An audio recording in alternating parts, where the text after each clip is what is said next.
दो इश्यूज़ हैं मेरे पास।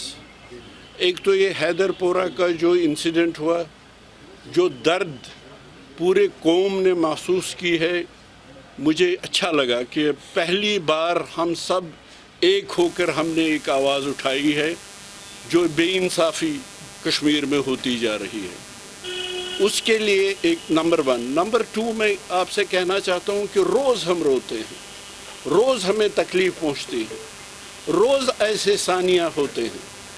मैं प्राइम मिनिस्टर से अपील करूँगा, उनके लिए ये गोल्डन अपॉर्चुनिटी है कि जो उन्होंने कहा था दिल से दूरी और दिल्ली से दूरी, अगर वो वाकई वो दिल से कहते हैं तो वो आ जाएं, हमारा दर्द बांटें। और इनको तो हम वापस ला नहीं सकते हैं। अभी भी एक डेड बॉडी एक जवान की उनके घर वालों के सुपुर्द नहीं की गई है। मतलब इंसानियत की बुनियाद पे ही सही, चले वो हमको पसंद नहीं करते, इंसानियत की बुनियाद पे ही सही। क्या अब हमें एक और इसके लिए आवाज़ उठानी है कि उस डेड बॉडी को भी अपने बाप अपने घर वालों के सुपुर्द के हवाले किया जाए? अब उस बच्चे का देख लीजिए जो बाबा बाबा कह रही थी, और उसको अपने बाबा को 2 बार ब्यूरियल करना पड़ा। मुझे बताइए दुनिया की तारीख में और इस 21st सेंचुरी में आजकल ये कहाँ पे है कि कश्मीरियों की डिमांड अब ये हो गई है हमें डेड बॉडीज़ लौटा दीजिए। मैं अपने देश के इंटेलेक्चुअल से, अपने देश की सोसाइटी से, अपने देश के लिबरल से अपील करना चाहता हूँ कि मेहरबानी करके इसको टच मी नॉट नहीं समझिए, हम भी इंसान हैं। अगर पूरी दुनिया में इस वक्त एक नारा है, आप क्रिकेट मैच देखिए, क्रिकेट मैच से बाहर देखिए कि ब्लैक लाइव्स मैटर, क्या Kashmiri lives don't matter at all? Please for heaven's sake, as you do for black Americans, do for Kashmiris as well.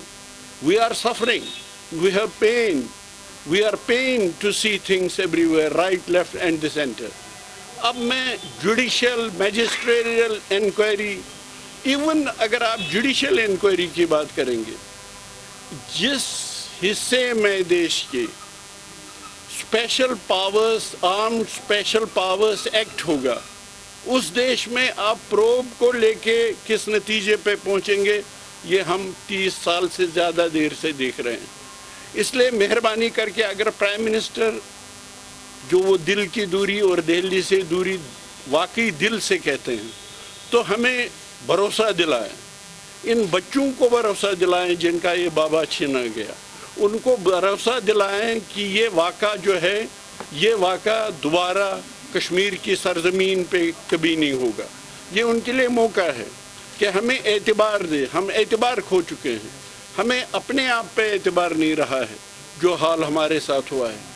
इसलिए उनके पास गोल्डन अपॉर्चुनिटी है कि हमारा दर्द बांटे, इस बेवा के साथ दर्द बांटे, इस बच्चे के साथ दर्द बांटे, इन फैमिलीज़ के साथ दर्द बांटे, और हमें ये एतबार दे कि अब के बाद ऐसा कभी नहीं होगा। वो तब होगा, उसकी शुरुआत जब वो हमें कहेंगे कि वो जिन लोगों से ये छूट हुई है, ये गलती हुई है, ये ह्यूमन एरर हुआ है, मान लीजिए, हालांकि उसमें हमारी लाइफ चली गई, ये वो कभी नहीं होने देंगे।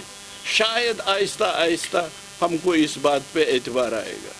एक तो नंबर 1। नंबर 2, कल आपने देख लिया प्राइम मिनिस्टर ने किसानों की जो एजिटेशन 15 महीने से चल रही थी, उस जो लॉज पार्लियामेंट में बने थे, हमको कहते हैं कि जो लॉज पार्लियामेंट में बनते हैं वो आखिरी लॉज होते हैं। मैं 5 अगस्त के लॉज की बात कर रहा हूँ। और कल जो जीता है, ये कोई पार्टी नहीं जीती है, मेरे हिसाब में जमहूरियत जीती है।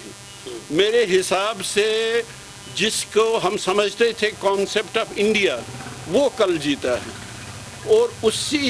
और ये भी सामने आ गया है कि सिर्फ पार्लियामेंट में मेजॉरिटी से ही जो कवानीन बनते हैं वो ताकत नहीं है। ताकत लोग हैं, ताकत किसान हैं, ताकत का सरचश्मा किसान है, यहाँ के लोग हैं।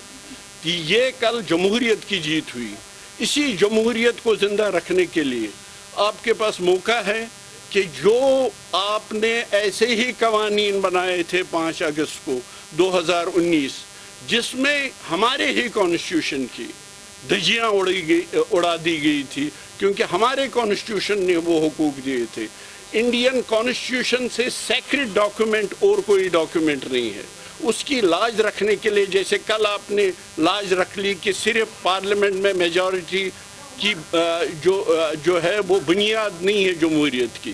جمہوریت کی بنیاد لوگوں کی آواز ہے۔ میں آپ کو مبارکباد دیتا ہوں اور امید کرتا ہوں جیسے کل آپ نے وہ قوانین منسوخ کیے، اسی طرح آپ وہ قوانین جس سے جموں کشمیر لداخ کے لوگوں کے آئینی حقوق چھینے گئے وہ بھی آپ مسترد کریں گے اور ہم کو بھی آپ جینے کی ایک سانس لینے کا موقع دیں گے۔